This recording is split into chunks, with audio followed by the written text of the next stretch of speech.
All right. Well, guys, we're live, and I'm gonna change the background photo soon. But you know, it's another day in the in the world, right? Hold on.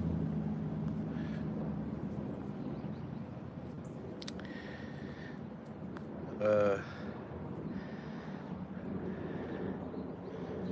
right.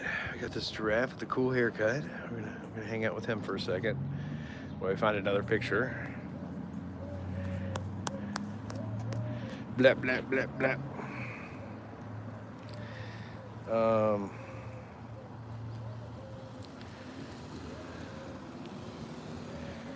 All right. Olympic Mark McGuire with the booger blotch. We're gonna use him as our backdrop. USA, 1984. I don't know how many of you guys have that card, but I've got a couple of them. I like it. Anyway, we got a lot to talk about today. Starting with war. War in the east, war in the west, war up north, war down south. Everywhere there's war. Not here. Maybe soon, but we got Donald Trump and Elon Musk have decided they're not going to fight in public so much, and that's kind of weak. I was hoping they would mud wrestle, but oh well, they're not going to do it. So we're going to check out the news, see what's going on. Squeak, squeak, squeak. Anyway, we're here in my home where I've got a little tripod thing set up, so I can go a little hands-free here. Hold on. Yo, I don't know anybody. I can't see anything.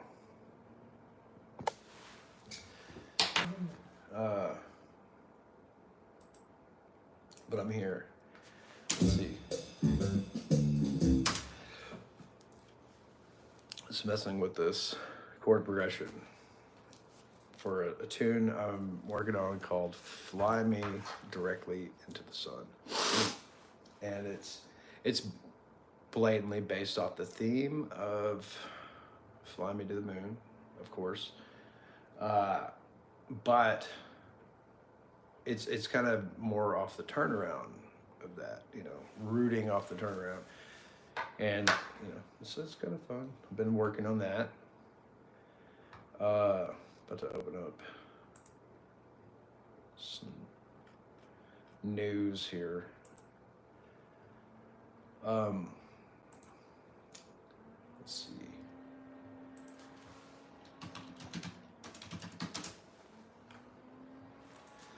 Just go to the classic Google News. Israeli strikes kill some of Iran's most powerful men, including military and nuclear leaders. How do you guys feel about that? You know, the rapidly escalating war with Iran, and it's not just Israel; it's the United States too. So that's got me worried, right? Because I've always thought that the moment that line is crossed is the moment we might as well just call it World War III. So yeah, um, yeah, Air India crash probe focuses on it. I don't know. That's some sad stuff. Wah, wah, wah.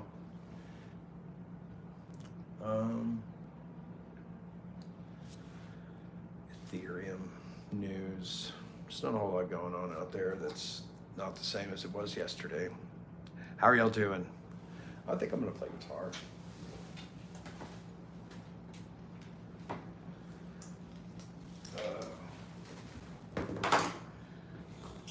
Let's try not to get too wild here. We'll find a better background.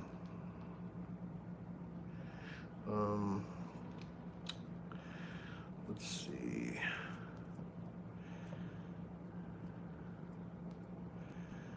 Backgrounds.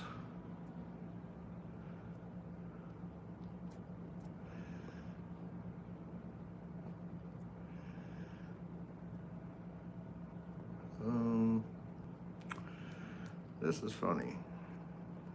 Really good.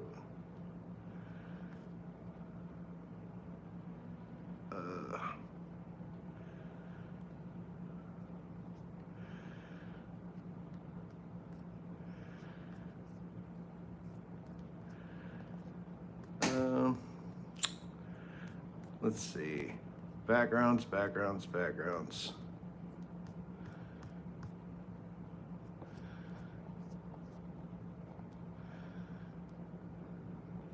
There we go. For Paul Skeens now. Fuck the news.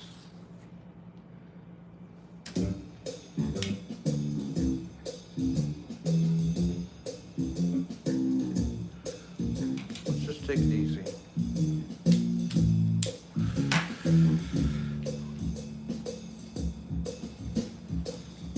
Yeah, this is my guitar. It has seven strings on it, and the Floyd Rose and the humbuckers and stuff, and the neck through body construction.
That's kind of the basic idea. G minor to C major 7, or dominant 7, F 7, B flat 7, E flat 7, A dominant 7, and then D 7. G minor 7, C dominant 7, F major 7, B flat major 7, E flat major 7, and then A dominant 7 to D dominant 7. Yeah, if you got all that, write it down. That's kind of the progression. The head melody would be the same as kind of like Flying Me to the Moon. Or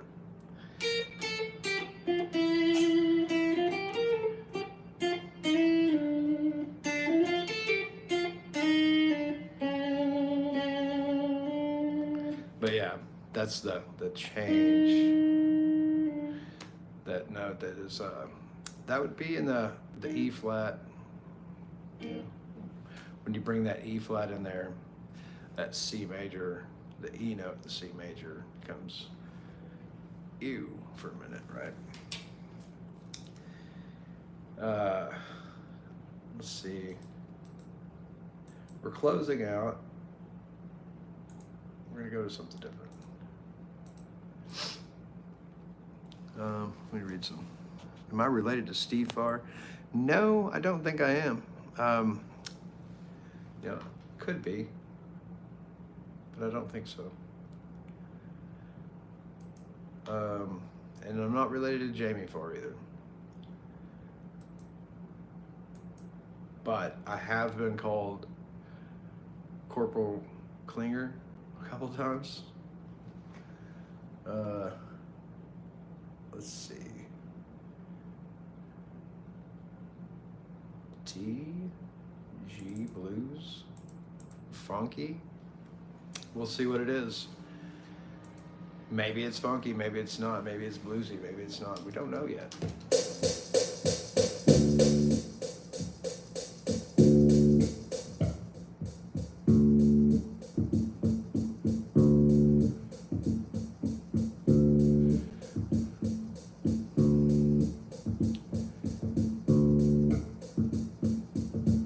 I think it was a template. Oh.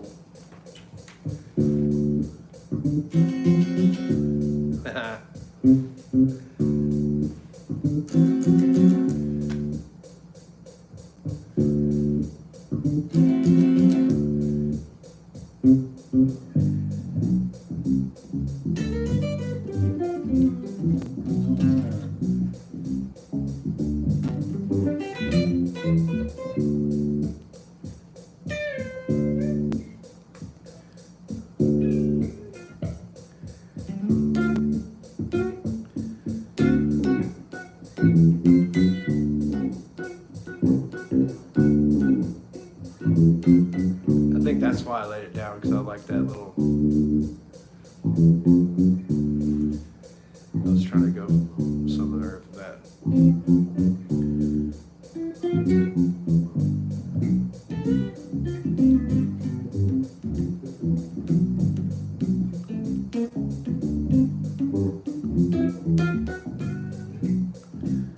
Oh, no.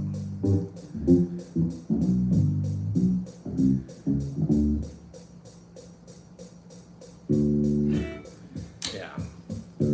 So that's what that was. Anyway, I'm going through some old Pro Tools sessions right now where for these last few years I've been kind of busy doing other stuff, and so people ask, like, you still play music, you still working on music? Yeah, I mean, like, I'm always kind of working on music, and sometimes I'm not working that hard on it, and sometimes it's just little moments and ideas where I'll come in here and open up Pro Tools and kind of lay some things out, and in hopes that I'll get back to it someday, right?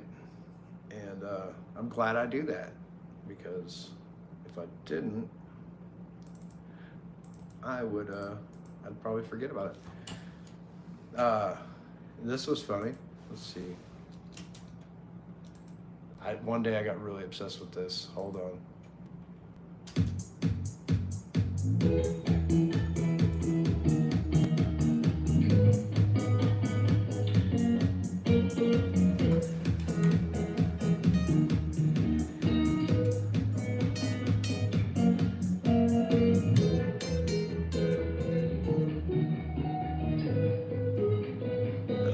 Guitar that's playing on this session.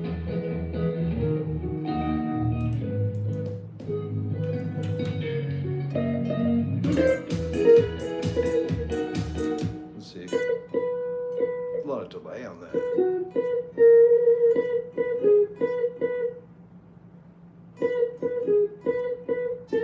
I gotta remember that part.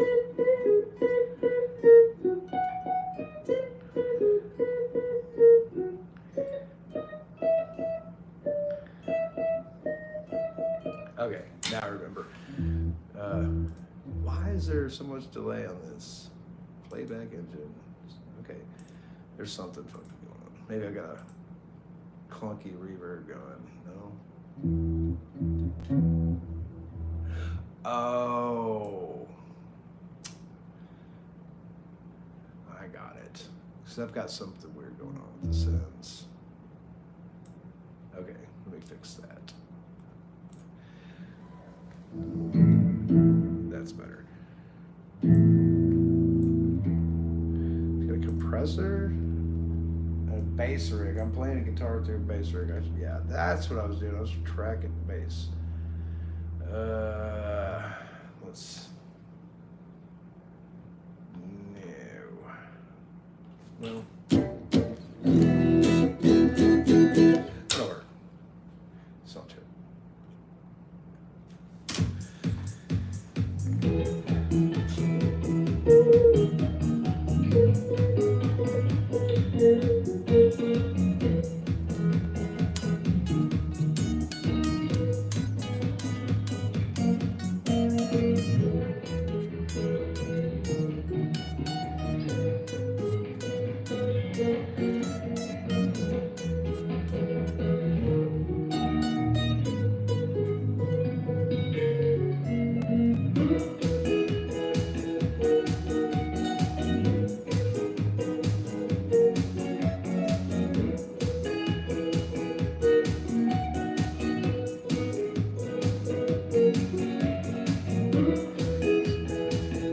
I think I left off and I was trying to figure out how to play the melody.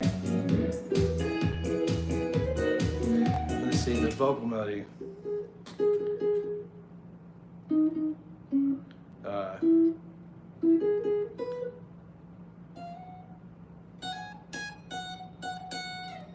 Yeah. I'm trying to find my scale for it. But yeah, I think I left off, I was trying to come up with a way to use a wah or a vocoder to fake the vocals. But I've got some vocoder stuff I need to play with, like the Ovox and and some keyboard things. Because I do want to cover this song and I want to make it weird. But I want to try to do it with all guitars because the album is Who Needs Guitars? And so to do the entire song covered with using guitars for every sound is, I think it's a good idea. So I'm going to roll with it. Somebody else has probably already did it. I don't care, guys. If I do something that somebody else has already did, you got to realize that I didn't know about it. I had no idea. I lived under a rock and I didn't. Like, the last thing I want to do is go around copying other people. But I love this song not just for the meme factor. I love it because it's, I don't know, it just makes you feel good. The moment you hear the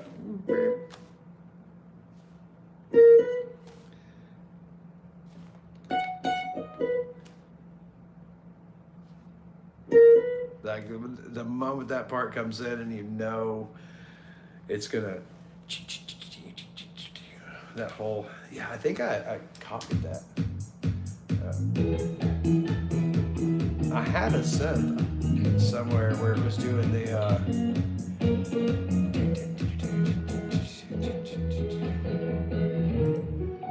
no, I think I was working on doing a part that was basically the stepping filter part, getting that. But yeah, be on the lookout for that. Eventually I'm gonna just gonna rip that out and be done with it. And I've got to write a guitar solo for it, right? And I already forgot the chords. So that's gotta happen. Because at some point it's gotta get guitared. Just to drive it home. I've been trying to like go back through the last 20, 30 years of pop culture and find the things that I feel like are just going to be timeless forever. And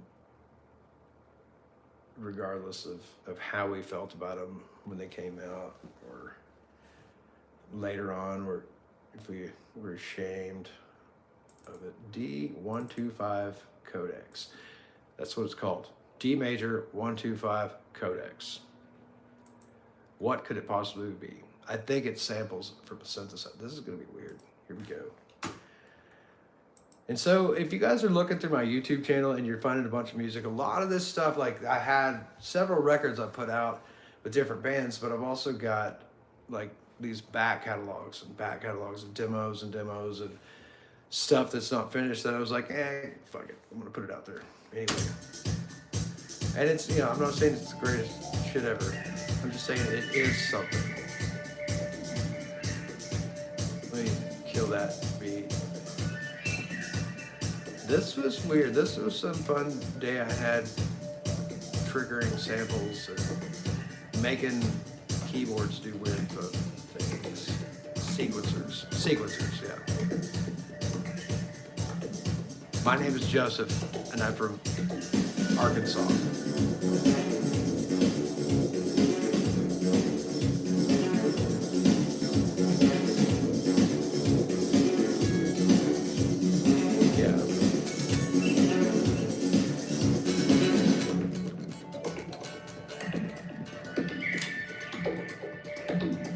What's that? Whistling noises.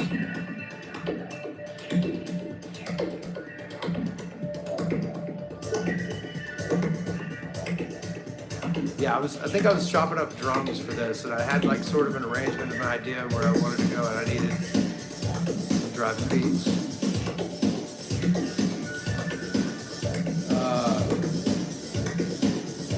I wish I had better equipment that I could show you guys the Pro Tools part.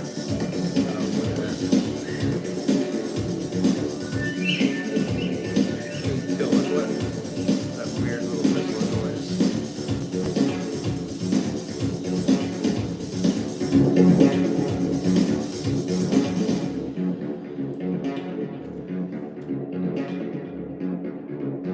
Yeah, so basically that was the main, you know, vibe of that. And I was going through and I was basically playing around with the Waves Codex synth, I think is the, let me try to find it here. The instrument. Yeah. The Waves has a couple different synths. They've got the Codex and the Element, and the Element 2, which I love those, dude. Like as far as if you want a good synth for playing around on Pro Tools and stuff, like, let's see, I'll try to show y'all.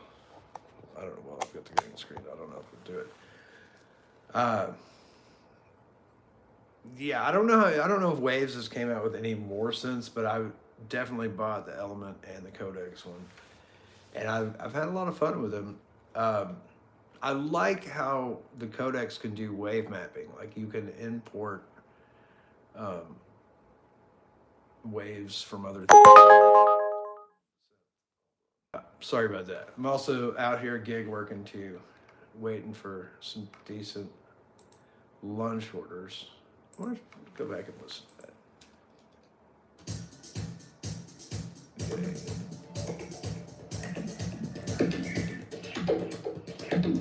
Okay, so that's one of the samples that's percussive. It has tones, but it's percussive. And then we've got kind of like the Stranger Things dream sequence thing going on. And then this weird whistle thing going on.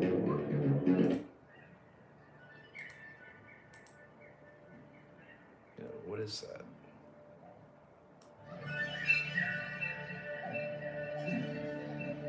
I don't know. I thought that was cool.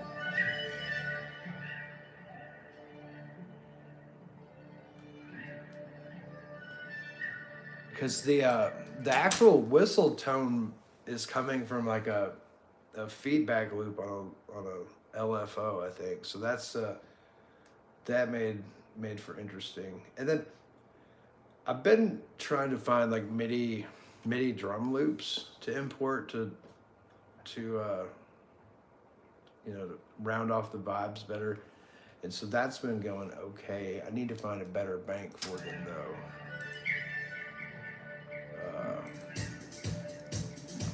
Like that. That's real basic groove stuff. So let's close out of that. Yeah, that's what I'm doing right now. It's kind of, I feel like I'm going through my closet on Pro Tools. And I've got, like, every year I'll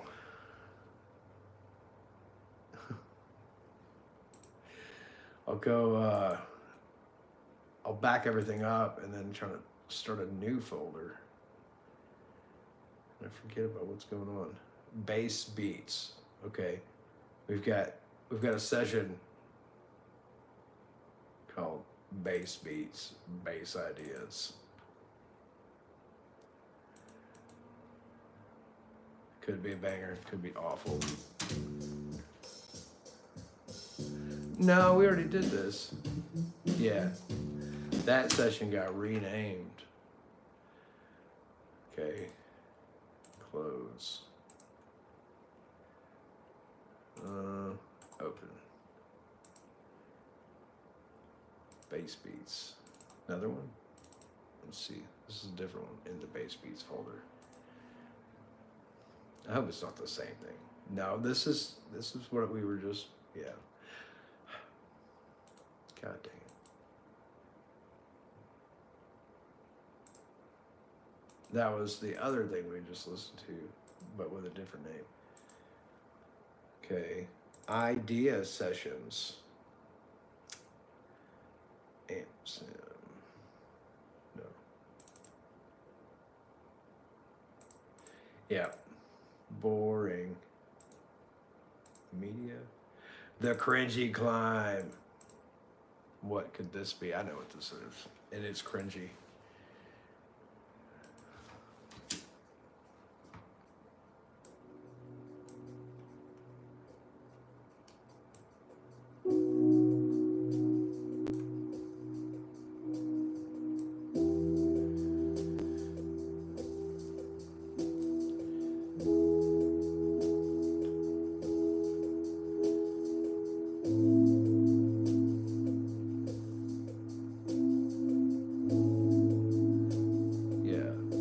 Like the basic idea of a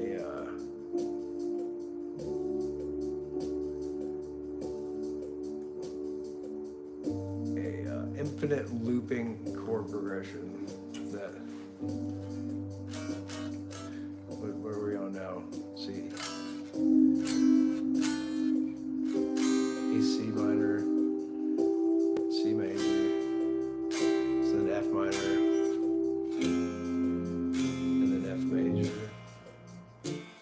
Oh, no. No, I had an idea to change it right there. See, that's different than what I did.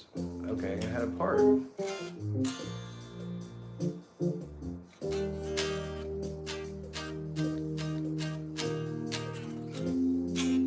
F minor, C.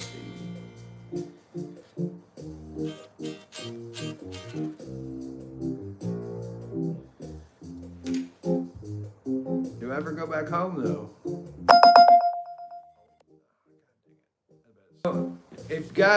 If you get a chance, call Uber headquarters and tell them to stop wasting my time with like terrible, shitty orders. And if you're out there using Uber and you're not tipping,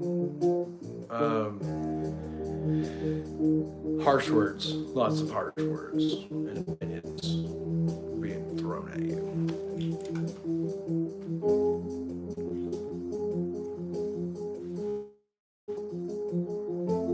I went back home. I did go back home. So I need to further examine this idea. Yeah. All right. So that's news to me. I forgot that I tried to write a middle part for the Cringey Climb. But the Cringey Climb, think you start anywhere. Like let's start with G minor.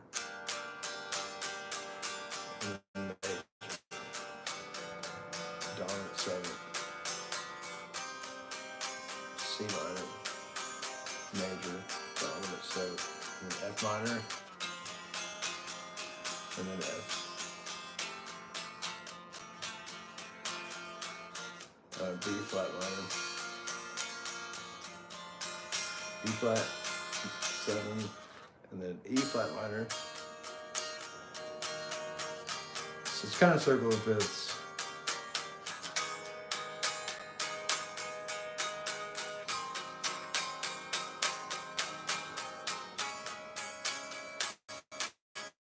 C sharp, and then we're going to F sharp, and then we're going to B minor, or B major 7, E minor. We're almost home. And then Drake's favorite chord.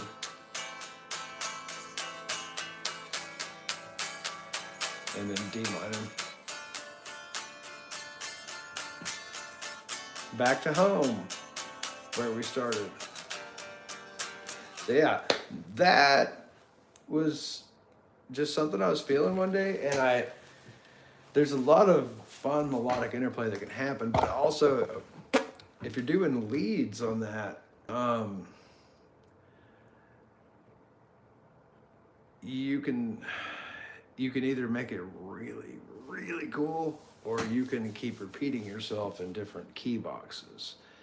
And so that, I think, I felt like I was going to try to make some really fun guitar exercises out of that, where it would force me to mix and match between my major and minor 7 arpeggios, but use the entire neck. I like to write some chord progressions that force you to move through all the different key signatures and things, but somehow sound musical still. You know, as music and as exercise.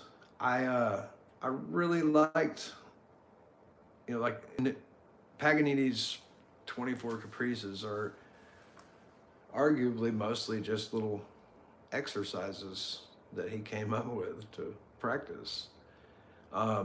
Like Bach's Well-Tempered Clavier I'm pretty sure it's something he wrote for his wife to practice and learn keyboards, or somebody in his family, but you can double check that. What's going on here is we're live again. We're just live. I've got this Paul Skeens autograph behind me that I pulled out of a baseball card pack a while back. That I like it. Look at that dude's mustache. I don't know if you guys have watched him pitch, but that's pretty cool. Like, there's a lot of pitchers, but there's only like, sorry about that, guys. There's only one Nolan Ryan. Like, you know, there's only one. Paul Skeens has that Nolan Ryan vibe. Like, somebody might be up there throwing for a while. You know, he's got that Randy Johnson speed. He's got that. But he's also in this recent year shown that he's got other pitches other than the heat, right? You know, he's been adding a few to his arsenal, and the shorts that are coming out from the games are just, you know, like, watch this pitch. And it's like, dude, you're so good at baseball. And like, I don't know how good of a pitcher Shohei Ohtani is, but if he pitches anywhere near as good as he bats, then isn't that cool? Yesterday, if you were live, or you joined me for the live, we opened up some 1987 Topps cello packs, and we pulled some fun cards, right? Namely, you know, like this Kirby bucket here. I like that, right? Don't you? And this Pete Rose, that's a nice Pete Rose. If you're into Pete Rose. This Don Mattingly was nice. I liked it. I need to get some sleeves. I need to go to the store and buy some sleeves for some of these. I've got a lot of cards that need to go into sleeves right now. But, you know, you buy 100 here, you buy 100 there, and you buy another 100, and then you run out, and you're like, dude, how many cards do I got? And I've got some older cards that are in books that I need to transfer into like sleeves and hard things. Um, but yeah, it's like dollar per card. That's an expensive hobby at some point when you're talking about, you bought the cards that depending on however much you paid, and then you're gonna buy sleeves, you're gonna buy cases, you're gonna buy slider, top loaders, or you're gonna pay to get them graded, you're gonna pay for some kind of storage to keep them in. Yeah, if you want to take that seriously, it's not cheap. I mean, just buying the little cardboard boxes gets expensive. Like I've been doing that because you open up a bunch of packs of cards and you don't want all of them, but you want to at least be able to store them. I don't know. I don't like throwing away baseball cards. That sounds stupid. But yeah, treating them decently is important.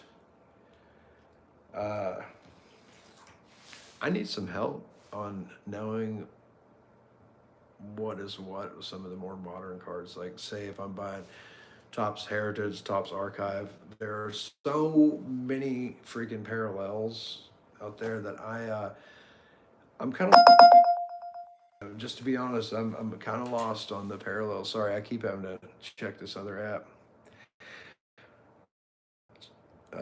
Let me find another background.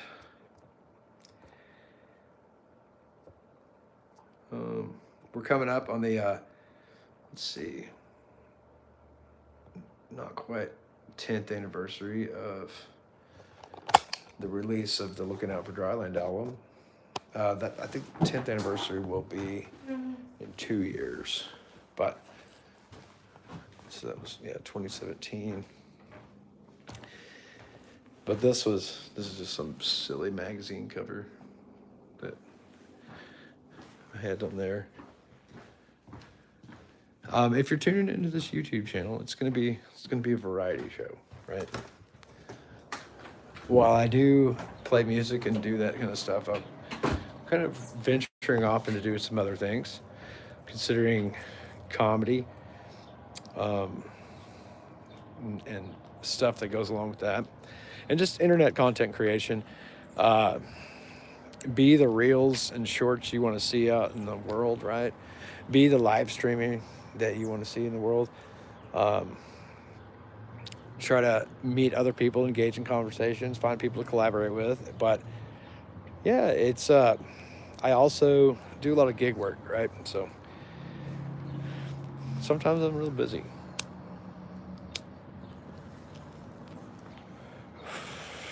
Trying to make a dollar, make a living at all points. I don't like to have a lot of downtime.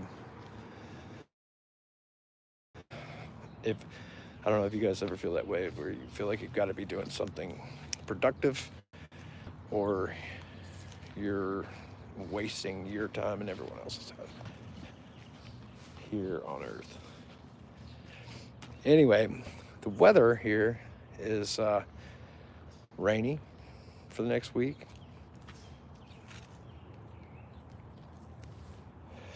It's the weekend. School's out.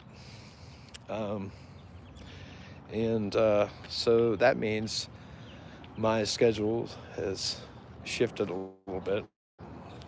My responsibilities have shifted a little bit. I've got a little more free time during the summer, so I can, I don't have to be certain places at certain times to pick people up and take people places, so that's nice. Most of the time I'm coming through my mind thinking of what I can talk about and what I shouldn't talk about. Like, I'm not going to parasocially exploit my family or talk too much about them.